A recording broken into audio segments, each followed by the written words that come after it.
Good evening and welcome to the 96th episode of the Eve Prosper Market Show.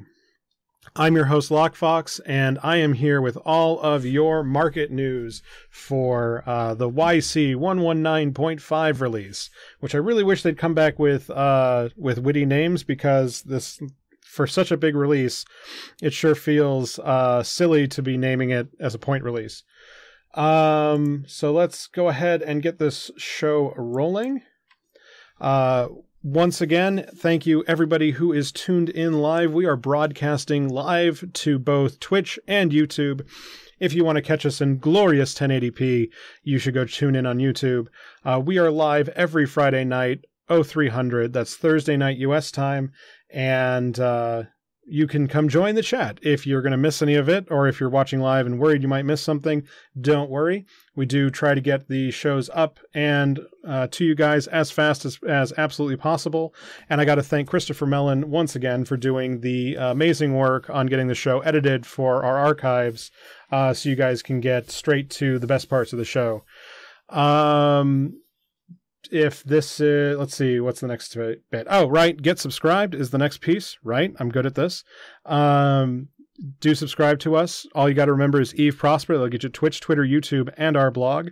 And last piece of news, if you want to support us directly, the very best way to do so is through our Patreon. And though this show might be sunsetting, our Patreon will run until the end of June.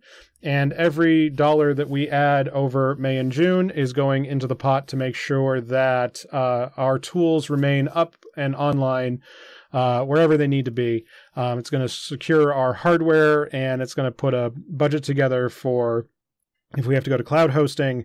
And if you want to support us, like, that would mean even $1 in the jar would go an extremely far way. If not, do get subscribed. Do tell your friends about the greatest market show on Eve Talk. We should be, we're still going to be running until the start of the summer. So do get subscribed. Do get this.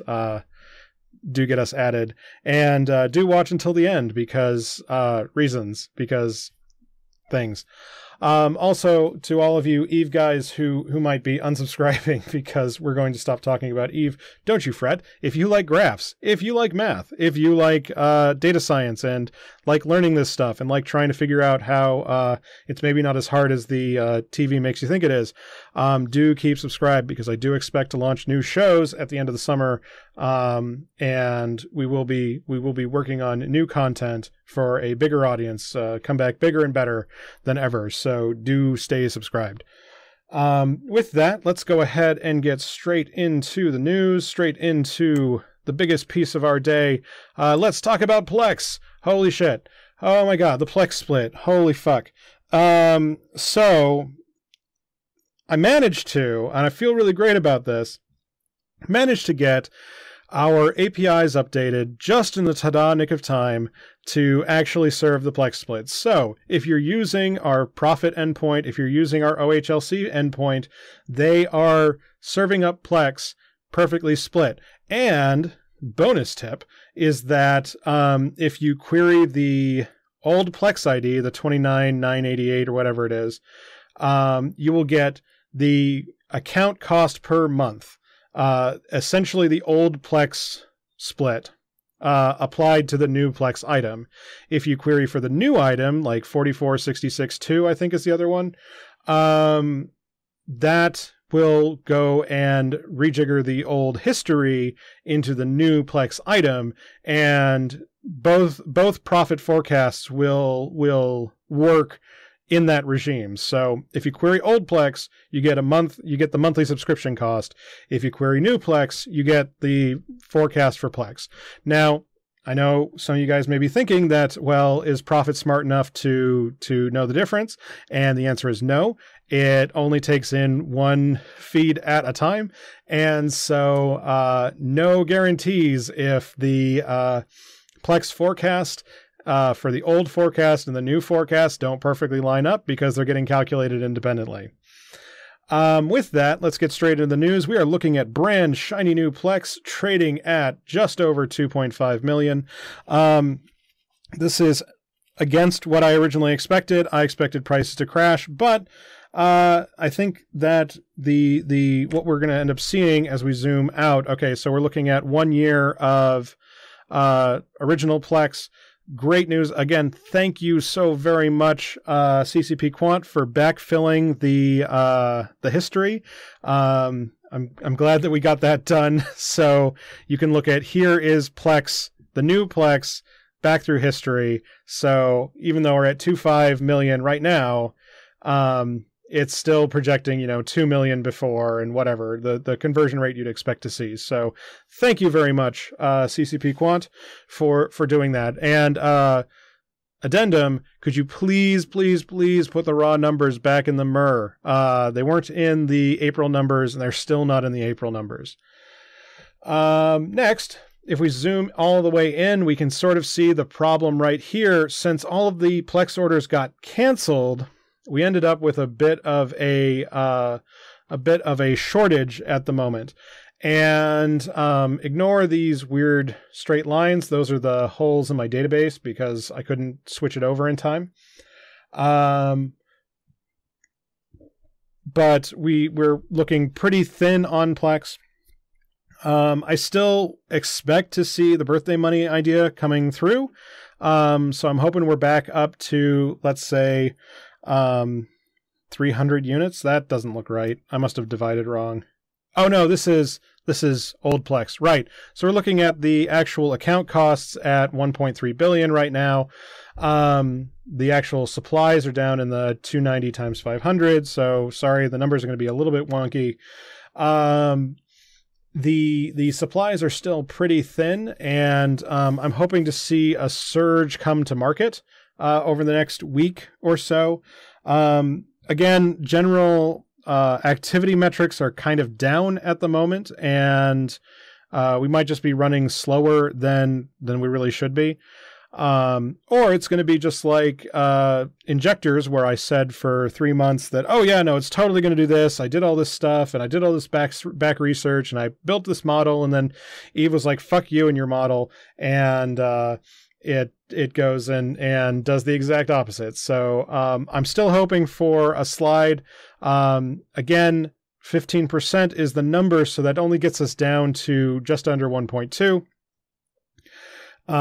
So the weekend slide, if there's a weekend panic, probably can't drive us that low. Also, after looking at the April numbers, we still have a truckload of cash in the system, and ISK velocities are trending downwards, which are both bad news for Plex prices because they'll continue to rise. The other bad news is, now that the Plex has been split, I think that we're going to end up in a boiled frog scenario where 1.3 is essentially a record price. I think 135 might have been the old record.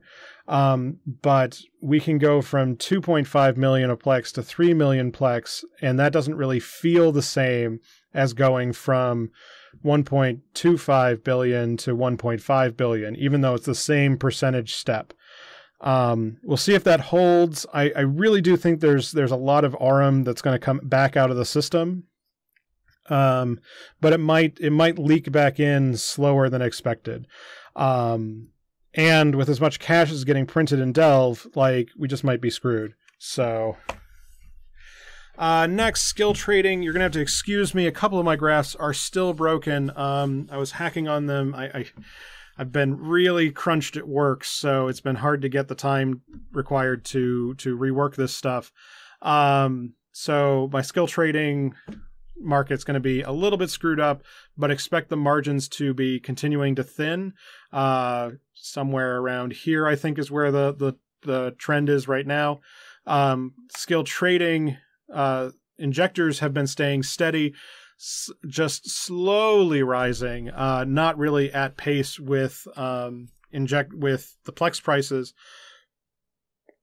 I was I was really hoping for a Plex dump so that could buy up some cheap extractors and extract some skill points, and then beat the skill injector market before it crashed. And again, when the model doesn't come together, well, then I'm just fucked. And I have yet another bad, bad prediction. So my bad, guys. I am sorry. Next, market indexes. You're going to have to excuse me. Again, we're having a Plex bug because I didn't remap the stuff correctly. I should be... Oh, no, I know why this isn't working. Because the crest loader I don't think is working. So I don't think this is real yet. So don't worry about that. Expect everything to be staying flat. It is nice to see material markets trending slightly up and ship markets at least not falling anymore. But not a lot of action going on down here. And if this was fixed, I think we'd actually be reasonably up. And I mean that's generally a good market sign for the rest of the market. Looking at total destruction, I'm wondering if I have a bug here. I think this is also tied to my database update. So this might be a problem. I'll have to go look into that. Yeah, I'm pretty sure that is a problem. That's why it looks exactly the same. Anyway, activity is down, and I know there was a question in the chat beforehand. So Grash Urza was asking if the Vanquisher made it into our reports.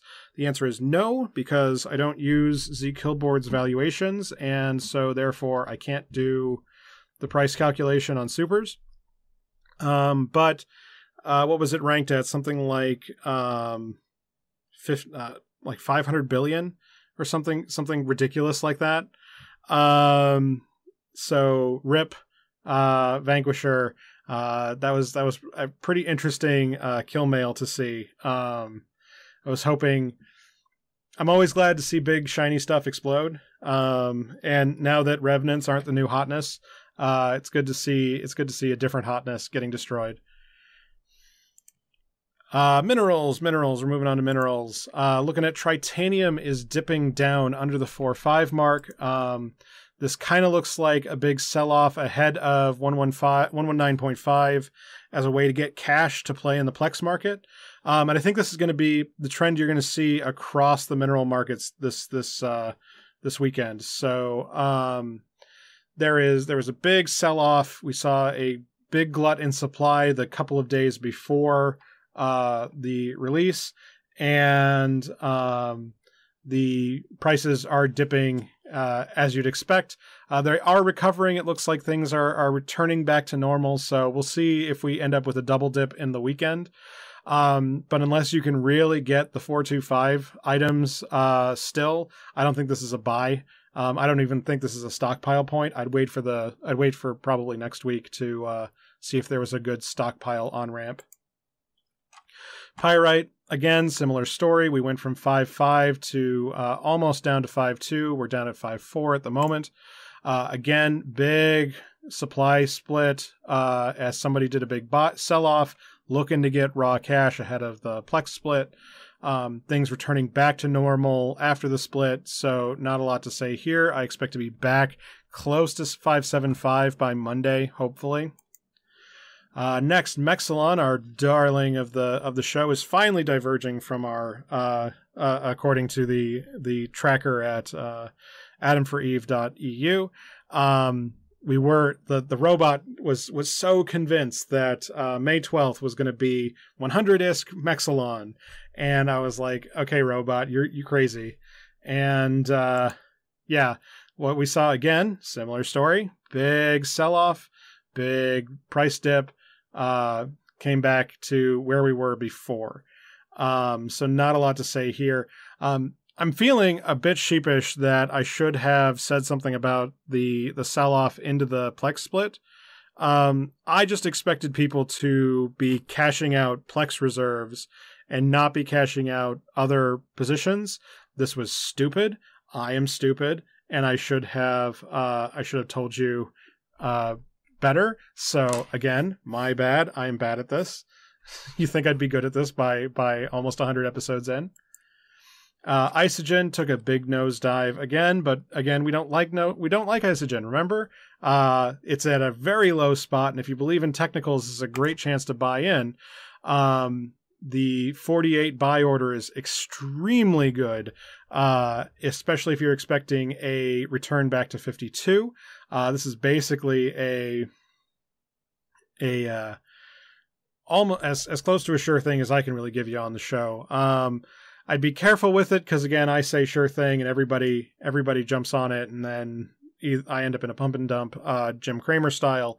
But the 48 price, the fact that this buy floor has held, it's a really good chance to jump in and jump in for 52, 53 sell off. Next, Noxium staying steady. We saw it up at 400 last week, but going back down. Again, not as much sell-off because I don't think as many people were using this as a cash reserve, but a decent buyout leading to some instability. If we get down below the 50 million units mark, you might want to buy. You might want to buy at this 375 mark, but I don't think that's a really great play. I'd be just holding on, treating Noxium like you do every day. Zydrene, keeping steady at 1,000. Again, somebody wants it off of 1,000 and it comes back to 1,000. Supplies are pretty thin. Interesting not to see the same supply glut. Like I would have expected to get to 200 million units. We would have crashed down under this 1K mark to like 975. But that didn't happen, and supplies are a little bit thin, leading to a little bit of high price, but like this is nothing. And then the one you've all been waiting for, the thing that Reddit lost its fucking mind about, Megasite took a huge nosedive, diving from almost 1,400 all the way down to 800, just now recovering to 1,200. So if we go ahead and zoom in, we can really see what was going on here. So there was a big sell-off is what the story ends up being, is that people may have been adding to the sell orders here and competing it down, driving the prices down to 1.1. But the sell orders, oh my God, just so much sell volume, just destroying the floor and then recovering and destroying the floor again. This is what's driving the market history graph in game. And it's interesting to see such weight on the buy order side of this equation. Tells me that a couple of big sellers nuked their supplies. And I'm wondering if these spiky bugs might have been bad orders put in, like, you know, oh, I gotta get a floor on this, like I gotta get in on here, and you know, fat fingered an extra 0 on something. That's particularly funny, but just a huge sell-off, a ridiculous sell-off. It's interesting to see that buy orders crashed so low, but sell orders stayed relatively steady. It looked like the people who wanted their cash really wanted it right now, and it's impressive. And we see all of this volume action and all of this average price action saying that, like, so if it says that the average price was under 800, and that means that something like 90% of the buys that day were 80 or 90% of the orders executed that day were buy orders, which is just incredible. So all of you Reddit people, I'm sorry I didn't have time to run this graph before. Again, life is busy. There's your answer. Somebody can go screen cap this and go get karma. Morphite, last mineral of the show, is down under 9K. Is just under 9.5. Not a lot to say here. Supplies are staying steady. Prices are crashing down, meaning a decent chance to buy in. But the no war, no more fight sales. So I wouldn't put too many positions in this. Again, like I said last week, I would be, if I were actively playing for the next 6 months. Now we're looking to build a nest egg, and I wanted to really double down on a Moon Goo bet. I would be slowly adding Morphite into my portfolio. So week after week, buying, 1,000 units here, 10,000 units there, adding 100 million at a time at good buy order prices, like really put these opportunistic buy orders here to try and get really cheap prices. Ahead of the Tech 2 rebalance, not the Tech 2 rebalance, ahead of the moon mining rebalance and new feature. But again, that's a risk. I would hope that you wouldn't put all of your eggs in a basket. Like, this should be a couple percentage points of your profits. Just go into your long bet. Your long, hopefully make a ton of money. Hopefully probably won't lose any money kind of bet. That's what I'm thinking of Morphite. It's like 1% off the top goes into Morphite. That's sort of my expectation here. Again, the play is like with Citadels in the P4 markets. The market really crashed because nobody really did the numbers to understand how many units of the stuff really needed to be used and how many units were actually available, and how, one Keepstar would have destroyed the entire market for like a week. So that's the sort of play we're looking at here, is that if Tech 2 becomes cheap because of cheap moon goo, I don't think Morphite is elastic enough to rise with it. So this is my long bet. Moving on to fuel. Big crash in the fuel isotope markets. What I would think this is a piece of the patch notes that kind of slipped under my radar, is you're not going to be able to build new POS structures, at least new industry POS structures, going forward. That was turned off in 119.5. You should be, if you're going to build up new industry, you need to do it in the new ECs. So what I expect is a bunch of these Caldari towers in HiSec that were doing regular industry are going to get sunsetted, and especially if the items can't be generated anymore, they start to become collector items. Collectors are going to drive up the prices, and it's going to be a more painful kill mail when you get a war dex. So that's where I'm going to go pin this particular thing. So if you've got a moon mining setup, this is a decent chance to stock up on nitrogen isotopes. Oxygen isotopes still staying steady at 800. Again, another long bet. Helium and hydrogen continue to be in the dumps under 700, near 650, and I would hope that we end up at a parity point. Again, I was expecting 750 for a parity point, but we might end up at 800 depending on how things roll out. But as soon as that dev blog comes out, which either is going to come out in June, July, or isn't going to show up until October, right ahead of Vegas, probably the latter, if we're going to be honest. So I don't think that it's an emergency to jump on this market yet. And then looking at fuel costs, the thing that is not shown here, and we're going to talk about in a little bit, is the cost of everything but the isotopes has started to fall.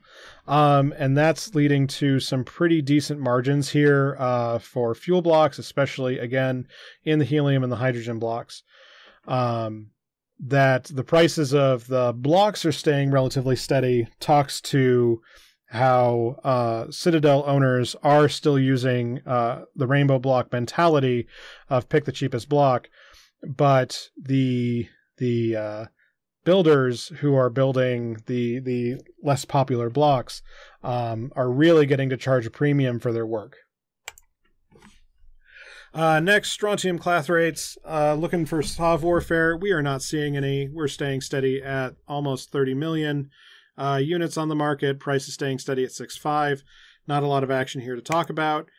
Supplies continue to grow, but slowly in the heavy water situation. Again, sort of pointing to more miners coming back and a few percentage points worth of miners. We're not talking about pre-nerf, but I think that enough people are converting back over to make that a passive income stream, essentially, which would be great. I'd like to see more miners because it burns some of the cash that's coming out of the system. Next, moving on to Outliers. Again, last week I said there could be some interesting work in the middle, and nanotransistors took off like a rocket. Fullerenes, hypersynaptic fibers, and phenolic composites. Well, phenolic composites took a leap, but everyone else stayed steady. Here at the top, we're seeing ferrogel leading, and some of the metamaterials are showing some chances for speculation, but I caution. Sorry, let me actually get close enough to the mic to be heard. I caution jumping in on some of these. They're in a little bit unstable. Terahertz might pop, but plasmonic looks like it's going to take a dive. Looking back out across PI4s, not a lot to talk about. Prices are slumping slightly. This is to be expected. No big news. Means that things are going to stay relatively steady. And then, like I said, mechanical parts taking a big nosedive a couple weeks ago, recovering back to 140K, diving again back to 120K, diving back down again. Prices seem to be on the way down. It's a decent chance to buy in, hoping for if you believe in the technicals, to come back up to 1400. But it's a little bit hard to predict in the spot that it's in. Next, drone transceiver units have been on a tear, rising from 800K to adding almost $1 million to their price, now at 1.6 mil, and they look to be steady, leveling off at the 165 level. Not a lot to say here. It's interesting to see. This kind of looks like a rebalance ahead of the release, but I think release goes right here. Somebody might have been buying out the market slowly but surely, but I don't know many people in EVE that have that kind of patience, except for maybe ProBagBear. Next, Macarials are in a precarious position going into the weekend. Volumes are really thin, and we've seen some recent whelps. And so expect prices to rise, hopefully to 350 mil, maybe a little bit higher. I don't know if we'll get all the way to 375. We have to stay under this 100 mark for most of the weekend to get there. And I just don't know what the supply chain is really looking like these days.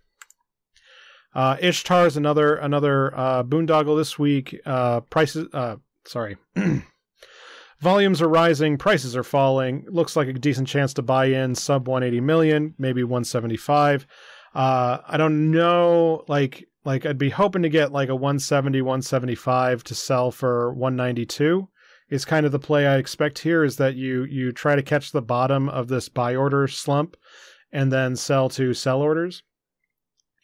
I'd be careful about how much volume you put in here, because this tends to get saturated and stay saturated for maybe 2 weeks. So be careful or patient or both.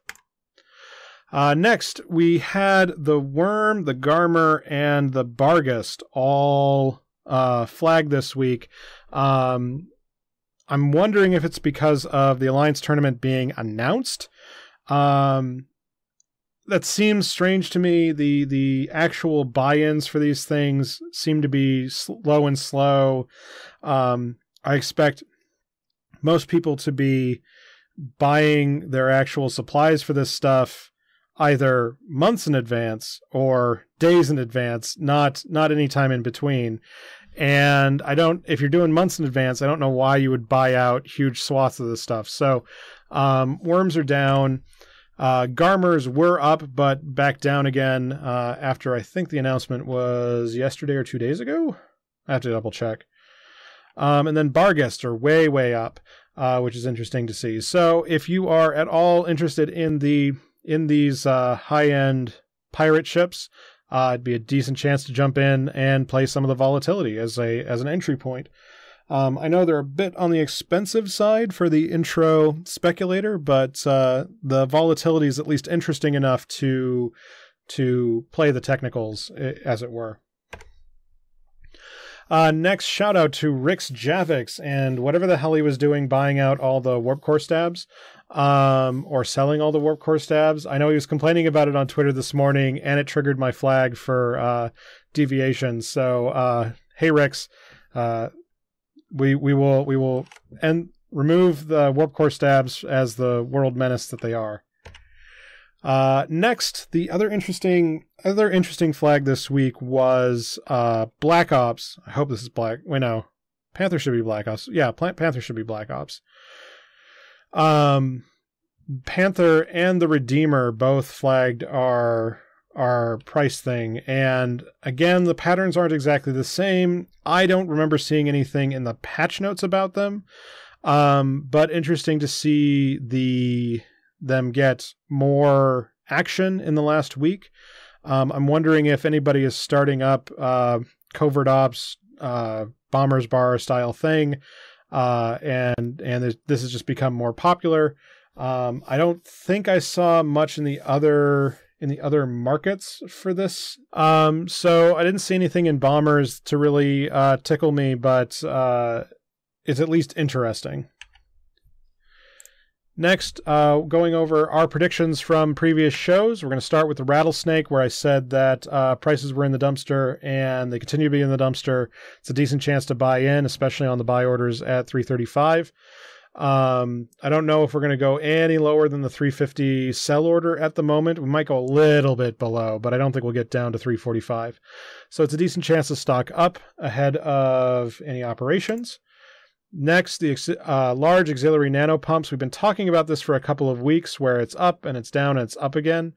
I had said that patterns of 2 tend to happen, and then you think there's going to be a pattern of 3. So we're seeing the 2 pattern here. So this is me eating my words about just how wrong technical analysis is, but if you jumped on that, you could have made a decent profit. That's really easy to say in retrospect. I don't know if I would have jumped on it at the price it was at. I thought it was going to stay steady at, what's that, 1.4 or 14 mil? I can't really read the decimal points. Next, the Falcon was another interesting one. I hope I told you guys to sell, because the price should have been dropping. And again, we see suppliers come to the market and really saturate it, driving the price under the old norm. So it's a decent chance to buy in going into this weekend. But, I mean, how much? Only 30 Falcons sell a day, so I don't know if this is really that great a speculative market. And then Covert Ops cloaking device was another one of those, praying for a twofer. It didn't come, so where it came on nano pumps, it did not come on Covert Ops devices. It's still not a terrible buy, especially looking at some of the moon trends, but you might not be getting the returns you're really hoping for here. And last, but certainly not least, let's talk about violence. Across the board, things are looking relatively standard. If we had the Vanquisher on here, it would have blown this particular scale completely out. So I'm sorry, guys. I really am sorry. I should have done things better. Maybe once everything's in Mongo, we can recalculate and do things right. Interesting to see Thanatos, I think, are gaining in popularity, it looks like. And Vexor Navy issues are really hot right now. Not a lot of Macarial losses in the last couple of weeks. There was a big loss a week and a half ago, but nothing in the books so far. Again, you anime weebs need to fucking shoot each other instead of talking about it. Active systems, we're seeing 7RM and GE Tech 8 is coming onto the system now. Hula is new to the system. We haven't seen Hula in a while. Anjita and Tama turning things around. And then last, the expected mix of Black Rise, Providence, Catch, Citadel, and Forge. Not a lot to say for Total Destruction. Catch is a little bit interesting, but like the total kill counts are kind of measly, given the last few months of given where we should be, as opposed to where we are. And holy cow, that hurts. So with that, let's go ahead and bring this show to a close. I want to thank everyone who tuned in live on Twitch and YouTube. If you want to catch us live, you can do so at 0300 on Friday nights. That's Thursday night US time. I've been your host, Lockefox. This has been the Eve Prosper Show. You can get subscribed if all you remember is Eve Prosper. That'll get you to Twitch, Twitter, YouTube, and our blog. And if you want to support the show, the very best way to do so is through our Patreon. Patrons right now are basically stocking up the funds for keeping our services online as long as we possibly can. We're making plans to keep our endpoints running and keep our data generating for as long as we possibly can. And if you want to keep that running, throwing a buck in that jar would go an extremely long way. If you can't support us monetarily, don't want to support us monetarily, completely understand, not a problem. Do get subscribed, though. This show might be coming to an end, but if you enjoy graph porn and if you enjoy the developer side of this stuff, if you want to learn more about the real market and real data trends, do keep tuned in because we should be coming back for that. Thank you again, everybody who tuned in live. I've been your host, Lockefox. This has been the Eve Prosper Market Show. We will see you again next week.